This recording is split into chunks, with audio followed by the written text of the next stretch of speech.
School నుండి పండుని రుక్మిణి ఇంటికి తీసుకుని వచ్చేస్తుంది. ఇక పండు ఇంటికి వచ్చాక రుక్మిణి ఇలా అంటూ ఉంటుంది, నా కొడుక్కి నా చేతులతో నేనే స్వయంగా స్నానం చేయించుతాను అని చెప్పి అంటుంది. దానికి వాళ్ళ పిన్ని సరేనమ్మా అని చెప్పి అక్కడి నుండి అయితే వెళ్తుంది.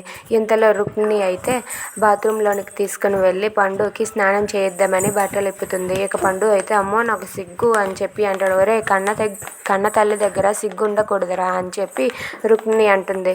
సరేలే అని చెప్పి దగ్గరుండి అయితే స్నానం చేయించుతూ ఉంటుంది. ఇక తలంటి షాంపూ పెట్టి మొత్తం బాడీకి సబ్బు రాసి పండుకైతే దగ్గరుండి రుక్మిణియే స్నానం చేయించి మొత్తం నీట్గా చేస్తుంది. ఇక పండు అయితే రుక్మిణి చేతితోనే అవన్నీ చేయించుకుంటూ ఉంటాడు. ఇక చేయించుకుంటూ అసలు నువ్వెందుకు ఇవన్నీ చేస్తున్నావు, నువ్వు మా అమ్మ కాదు కదా అంటే, రే నేనే రా మీ అమ్మని, మీ అమ్మ రాదు కాదు నేనే అని చెప్పి తనకి నచ్చ చెబుతుంది. If you like this video please like, share and subscribe.